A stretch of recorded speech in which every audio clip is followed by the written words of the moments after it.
Thank you for joining us for a bonus edition of the Locked On Knicks podcast, where we return to the scene of the crime, some of the most fascinating micro battles in Knicks-Celtics and the adjustments the Knicks can make going forward to have a better chance of beating Boston.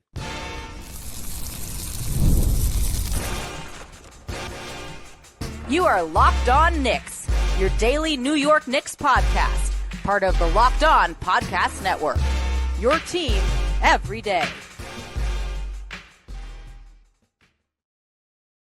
Hey, what's up, guys? My name is Gavin Schall. I'm your Saturday co-host of the Locked On NBA podcast, and yes, your favorite play-by-play broadcaster's favorite play-by-play broadcaster.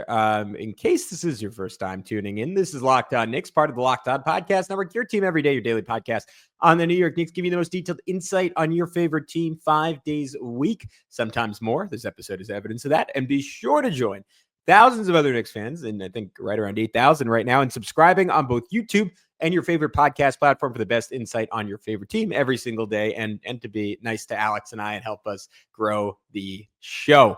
On today's episode, we are going to be, I say we, I'm just used to saying we. I, as an individual, Gavin, am going to continue to take you through Knicks-Celtics, who's Alex and I did the episode yesterday, and we ended up really zooming in on the three-point battle and some of our issues with Tom Thibodeau and Karl Anthony Towns versus Kristaps Porzingis, and how the Knicks lost this game. And I realized there was just a whole lot of meat left on the bone. I took almost 3,000 words worth of notes on this game, which means I'm a psychopath and should be committed, and a little masochistic, evidently, as someone who was interested in the Knicks winning that game.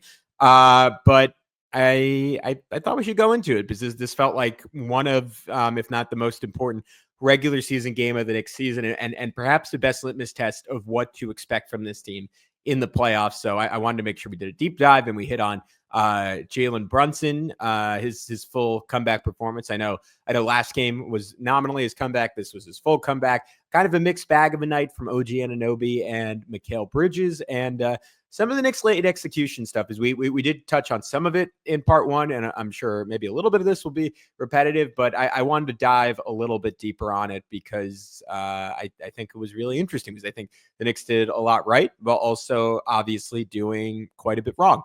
But before we get into everything, I wanted to remind you that assuming 6 days of podcasting is not enough for you, your favorite podcast now is a newsletter. That's right. We're introducing the Locked On Knicks daily newsletter, the one-stop shop for ultimate team and league coverage, delivered right to your inbox. You can sign up for free now at lockedondaily.com. You can win some prizes, as we detailed during last night's episode, if you do so.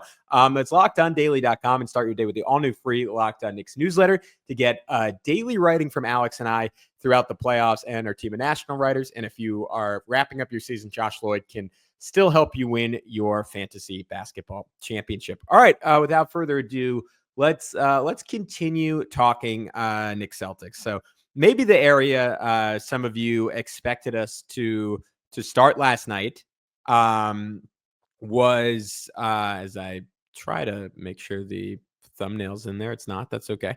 The area probably a lot of you expected us to start last night was Tom Thibodeau, and the Knicks not fouling up by 3.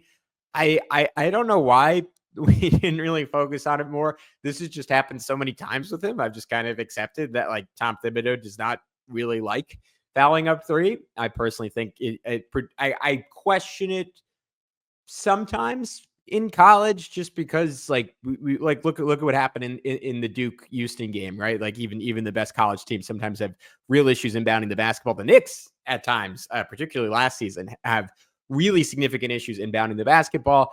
That being said, I think you have to trust your guys to be able to execute that, and you have to be able to trust someone like Jalen Brunson. If you foul Jason Tatum and he makes 2 free throws, someone like Jalen Brunson to come down the other end and make 2, and that you're not going to blow the game that way. I think it is an overwhelmingly more likely outcome. It gives you an overwhelmingly better chance to win if you foul up by 3 and you don't leave it in the hands of a clutch shot maker that is as good and as confident and has been there as many times and has made as many big shots as someone like Tatum. If you look on Twitter, DJ Zulo did a really nice job kind of going slow-mo and breaking down. It was pretty obvious that Tom Thibodeau did not, like, definitively tell his team to foul, even though he kind of tried to cover his butt and imply that in the post game. Like Josh Hart, I think, had a quote essentially saying like, yeah, I think as players and a coaching staff, it's important to note, and a coaching staff, we have to do a better job all being on the same page. As Brunson was kind of frantically looking towards the sideline, like Mitchell Robinson was waving and saying, don't let him shoot a three.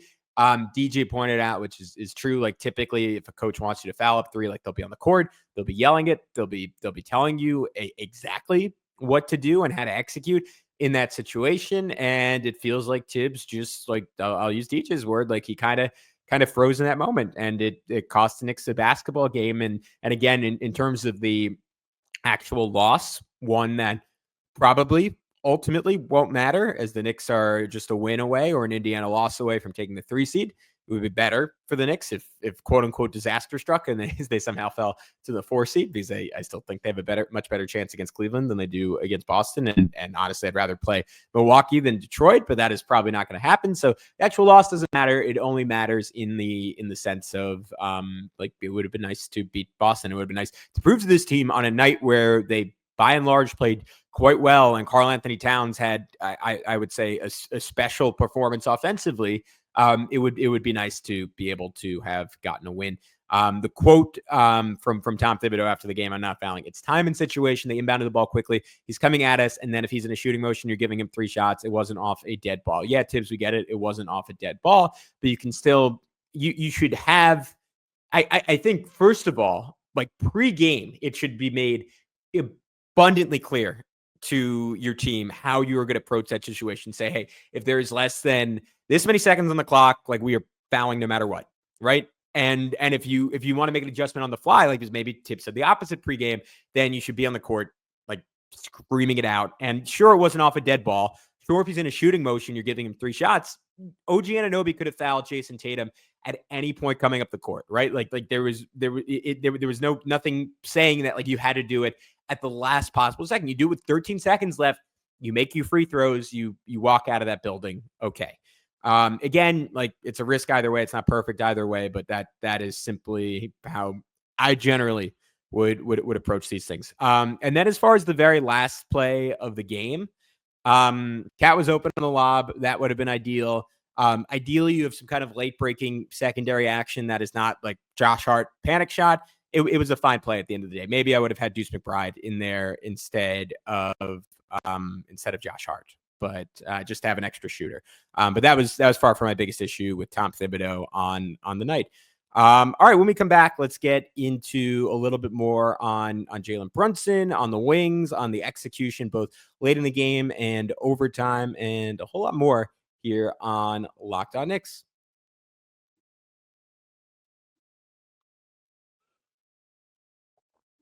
But first, we want to tell you about our good friends over at BetterHelp. This show is sponsored by BetterHelp. Taking care of your mental health is just as important as taking care of your physical health. But traditional in-person therapy can be expensive, often ranging from $100 to $250 per session. That's where BetterHelp comes in. With online therapy, you get quality care at a price that makes sense, saving you time and money. Therapy isn't just for life's toughest moments. It can help with everyday stress. Learning how to set boundaries, or developing positive coping skills. Having access to support when you need it can make a big difference. Your well-being is worth it. Visit BetterHelp.com/LockedOnNBA today. Get 10% off your first month. It's BetterHelp, HELP.com/LockedOnNBA. We also wanted to tell you about our good friends over at Robinhood. With Robinhood Gold, you can now enjoy the VIP treatment, receiving a 3% IRA match on retirement contributions. The privileges of the very privileges are no longer exclusive to Robinhood Gold. Your annual IRA contributions are boosted by 3%. Plus, you also get 4% APY on your cash and non-retirement accounts. That's over 8 times your national savings average. The perks of a high net worth are now available for any net worth. The new gold standard is here with Robinhood Gold. To receive your 3% boost on annual IRA contributions, sign up at Robinhood.com/gold. Investing involves risk. Rate subject to change. 3% match requires Robinhood Gold at $5 a month for 1 year from first match. Must keep funds in IRA for up to 5 years. Go to Robinhood.com/boost. Over 8 times the national savings. Over 8 times the national average savings account interest rate claim is based on data from the FDIC. As of November 18th, 2024, Robinhood Financial LLC member SIPC Gold membership is offered by Robinhood Gold LLC. All right, what up, guys? Sorry about the technical issues, but we are back here on Locked On Knicks. Continue to do a little bit of a deeper dive into Knicks-Celtics. Late game execution, it's something we touched on a little bit in our last show, but I thought the Knicks did an incredible job down the stretch defensively. Like it is hard to overemphasize how difficult it is to hold Boston to 2 points in 4 minutes, like when it's winning time. And the Knicks were able to do that. I thought OG Anunoby was incredible defensively, and we saw like where he can be a playoff riser, and he can play maybe not better than these last 10 games, but better than his average regular season output in the postseason, because man, he was locking up Jason Tatum. I think it was Knicks Muse had the stat that Tatum is 5 for 20 on the season against Brunson, according to NBA.com's play-by-play statistics or matchup stats, which can sometimes be a little flawed in terms of the tracking, but I would say that pretty much matches the eye test, where generally this year, first game of the season, the Knicks started with Mikal Bridges on Jason Tatum. That obviously did not work out or go very well for them. And since then, the Knicks have made the adjustment to have Anunoby guard Tatum when he's in the lineup, and Boston does a really good job in like forcing you to switch, and the Knicks have to live with that. And you know what, Mikal Bridges last night, I thought, even if you watch the game and you heard the Reggie Miller line about it being child abuse at a certain point, Reggie Miller, by the way, just I know I'm going off on a tangent here, uniquely poor performance last night. I thought. Said Karl Anthony Towns, he was trying to say that 28% of his shots come from 3-point range. Didn't know how to say that, so it sounded like he shoots 28% from three. Was talking all game about how Josh Hart can start for any team in the league, and was comparing his impact to Derek White, where maybe some of you agree with that. I would say Derek White is a dramatically better player because he's an elite 3-point shooter and does a lot of the little things that Josh Hart does as well. Yeah, not a great Reggie Miller. And he kept talking about like, oh, they need to put Anunoby on Jason Tatum. He was on Jason Tatum. They were just getting Mikal Bridges to switch. And you know what? Compared to the past, where I don't think Mikal Bridges defended very well, I thought Mikal Bridges held up well. Like Tatum was not like dog walking him to the rim, which we've seen a number of times this year. He was taking tough turnaround baseline fadeaway jumpers. And you know what? He made a bunch of them yesterday. Over the course of a series, that is pretty close to the best outcome against a historically good Celtics offense that does not have a weakness. You have Tatum, as incredible of a shot maker as he is, taking a shot that difficult. You live with the results. You know what, he makes a bunch of them. Maybe lose a 2-point game in overtime, but I will live with that. But OG on the ball, off the ball, like just a brilliant defensive game from OG Anunoby. And then on the other end, it was Jalen Brunson who carried the Knicks down the stretch of this one. Like fought his way to the rim, like with under 4 minutes left, fought his way to the rim for free throws, then hit Cat on that like brilliant, like we've seen Brunson throw this pass a number of times this year, but that brilliant like underhand granny style transition lob to Cat. That was awesome. You even go back to the third quarter, he hit like a potential, like I thought it was a game-saving moment after Kristaps Porzingis had a 40-footer to put the Celtics up by 7. It was something, what was it, like a 22-8 Celtics run at that point, and Jalen just comes down and hits a step back 3 in Tatum's eye to just keep the Knicks just within reasonable distance to stem the tide. That was such a big shot.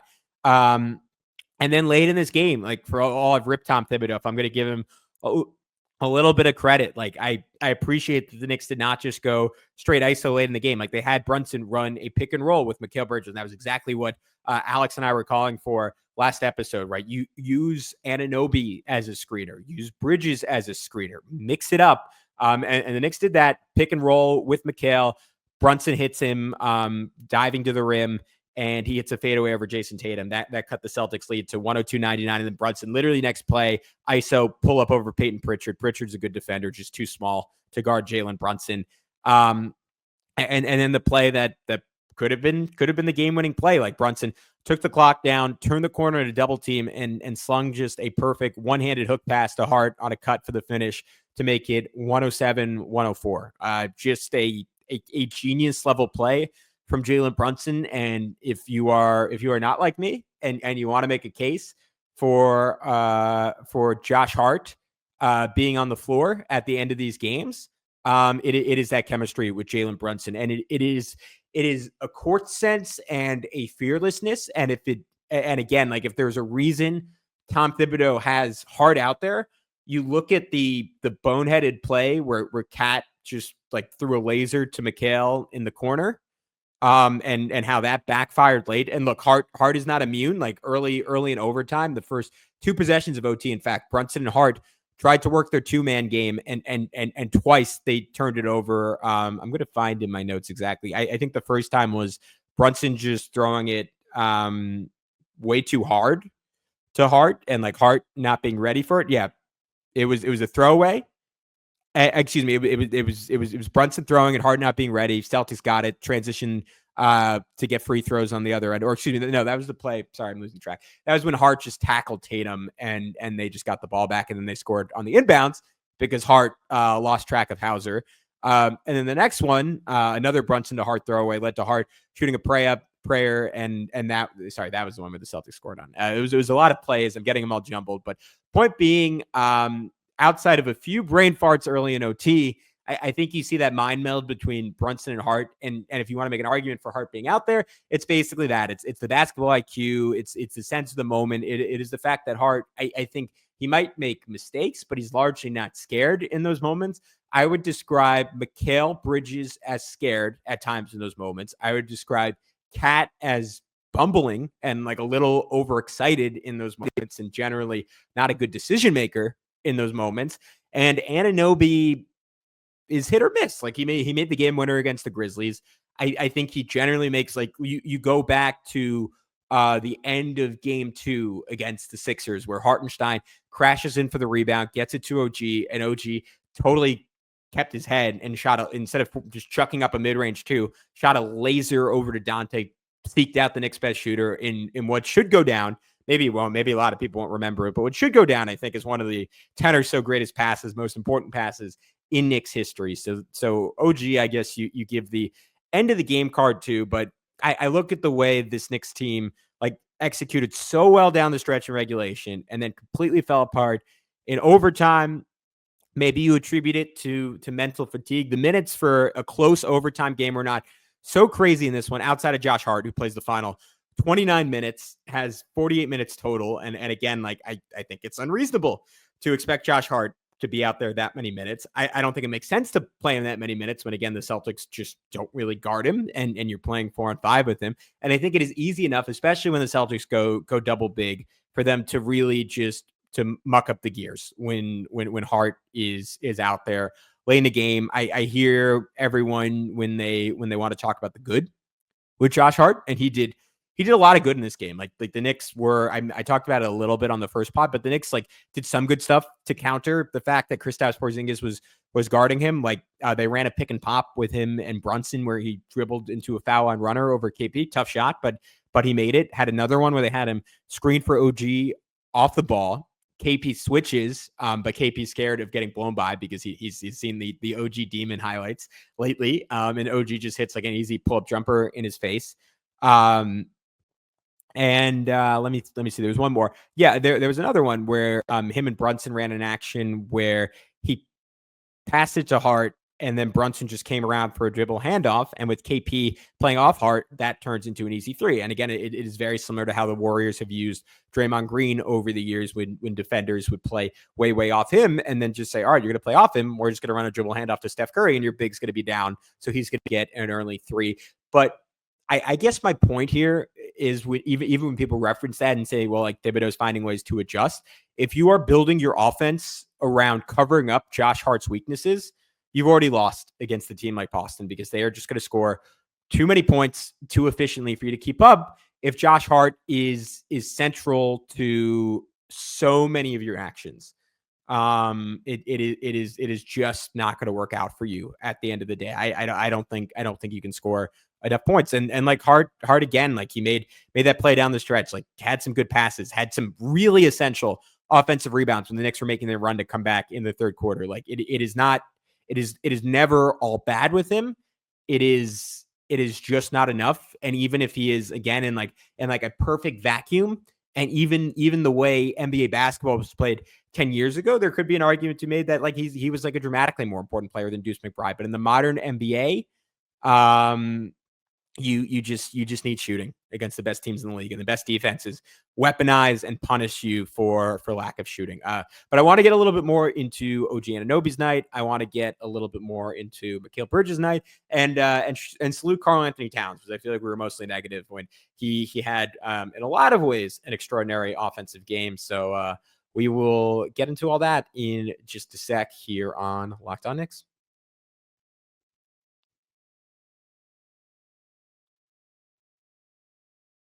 Hey, what's up, guys? We are back one final time here on Locked On Knicks. All right, let's just speed run. Let's just speed run through some final notes on this one. I was saying we were talking about that you get the Payne, Deuce, Shamet, Cat, Mitch lineup in the second quarter, and I would personally not play that lineup against the Celtics. And Tibbs, I think, maybe realized the mistake putting in Hart instead of Shamet in the second half, because Shamet was getting cooked multiple times by Peyton Pritchard and got absolutely roasted backdoor by Sam Hauser. I would use those minutes as an opportunity for Mikal Bridges and OG Anunoby to be the alpha on offense, right? We spent the whole episode talking about, like, all right, how do you get like the Knicks big four, right? Cat, Brunson, Mikal, Anunoby. How do you get them all sufficient opportunity? I think the most obvious way to do that is to ensure that in the non-Brunson minutes, like one of Mikal and OG is always out there, and they have a chance to be the co-number one with Cat. It feels really, really simple to me. But I don't know. That might have just been Tibbs not wanting to show all of his cards in a regular season game and still play a normal regular season rotation. Other areas the Knicks can still get better.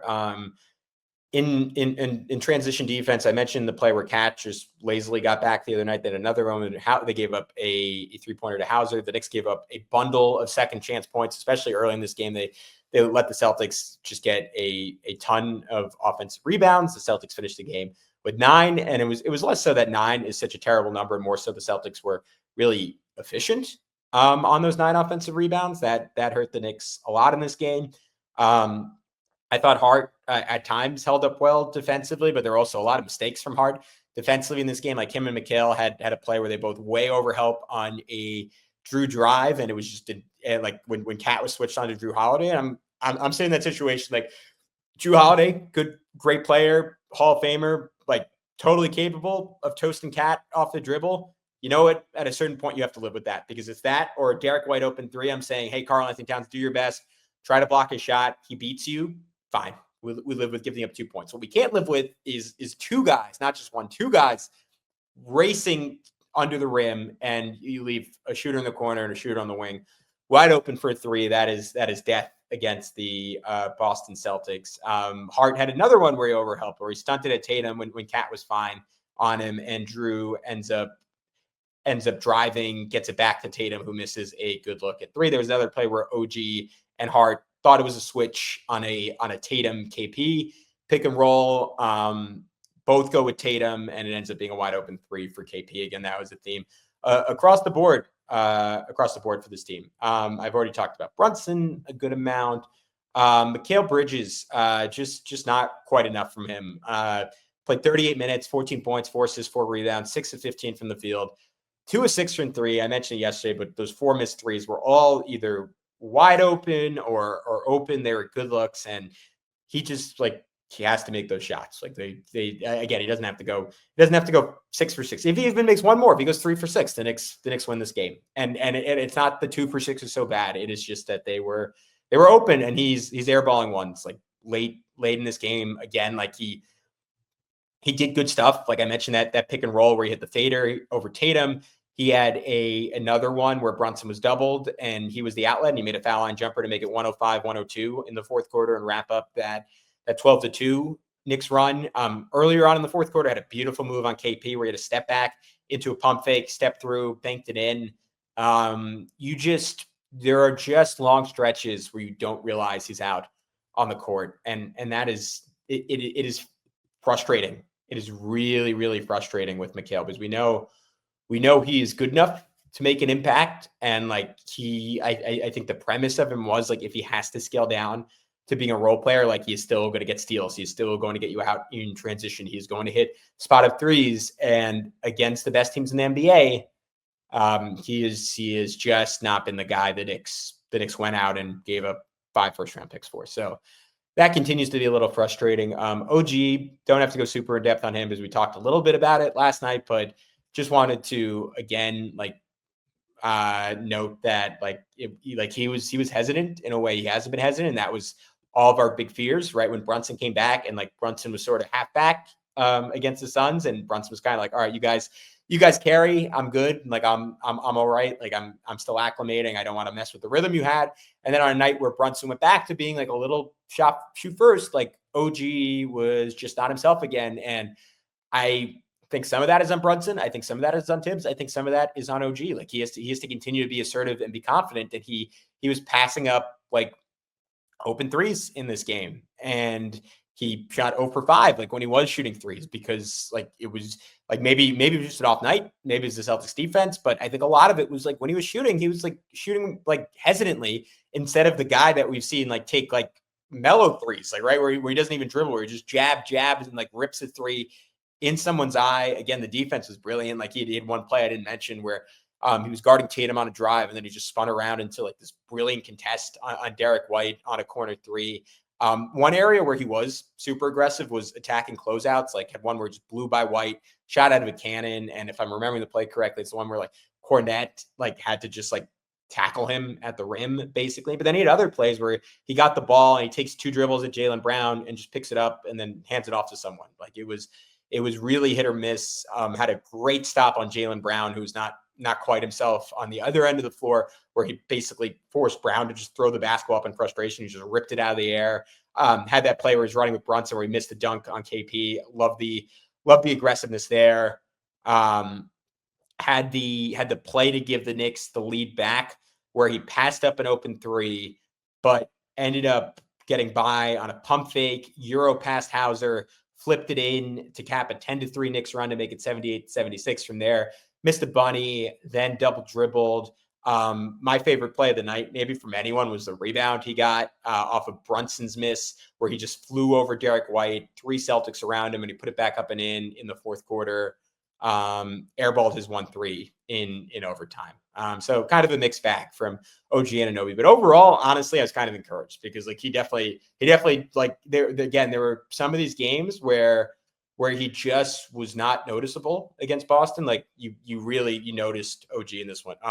I wanted to shout out Mitchell Robinson because we didn't get to shout him out on the first episode. He did an awesome job switching onto Tatum, moving his feet, and then recovering enough to Cornette on a dive in pick and roll coverage. Like watching him, there wasn't a ton of time where it was him and OG against Mitch and KP, which would be the real test because that is like the ultimate deadly 2-man game. But him and OG, multiple possessions smothered the Tatum Cornette 2-man game. That has been really deadly. Like whatever you want to say about Luke Cornette, super smart player, great screener, good dive big. Like him and Tatum have been really good together, and Mitch and OG just played on a string. I remember last year when we traded for OG and Mitch was still hurt, I was fantasizing. I was like, what is it going to be like when we get those two on the court together? And it was exciting to see. Got a bunch of like big time offensive rebounds over Kristaps Porzingis, like on one sequence, forced a miss from him on one end, then tipped it in on the other.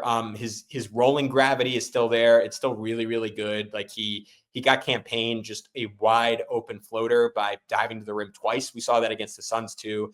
That's exciting. The area of concern where people have come out and like I've heard some of our friends over at Knicks Film School say like, well, people talk about Mitch making a difference against the Celtics. He is going to struggle in that matchup. And I have been a little bit more towards the opposite side where I'm like, well, we haven't really seen him play the Celtics with Kristaps Porzingis because he was hurt for so much of last season. So I wanted to see how it looked. And I know in the past he struggled with stretch bigs and he struggled a little bit with Miles Turner and he struggled a little bit with Al Horford, but I just wanted to see it. And honestly, overall, like I am really, really encouraged with Mitchell Robinson, like being able to play a substantial role against his team, which might be important because there could be games where Cat is like just not like whether it's foul trouble or because he's making bad decisions when he attacks the basket, like is just not able to stay on the floor against this team. And like Mitch, I thought held his own. Like the area of concern is the KP pick and pop. There was a play where Mitch was in drop against a pick and roll, and he calls for help and none came, and it was a wide open three for KP. I don't know if I put that on Mitch, because like if the call is for him to be in drop, like then I don't know what he's supposed to do. Again, I said it last night, if I'm Tom Thibodeau, especially with Mitch out there, like I'm switching that every time, because we've seen that he can hold up. Like he had a vintage play on Jason Tatum where he switched onto Tatum and blocked his three. And I can't believe Alex and I didn't talk about it, because we our whole first year doing the podcast, like the plays we lived for was Mitchell Robinson, like blocking a James Harden step back three. That is vintage signature Mitchell Robinson. Only a Knicks podcast would ever say anything is signature Mitchell Robinson. But man, I love seeing that. Like him switching onto Tatum, blocking the three led to a campaign transition three. Like it was a really, really good showing from Mitch. There was one other three he gave up where he was half helping on a drive, and KP hit a three where Mitch sort of just lost focus for a sec.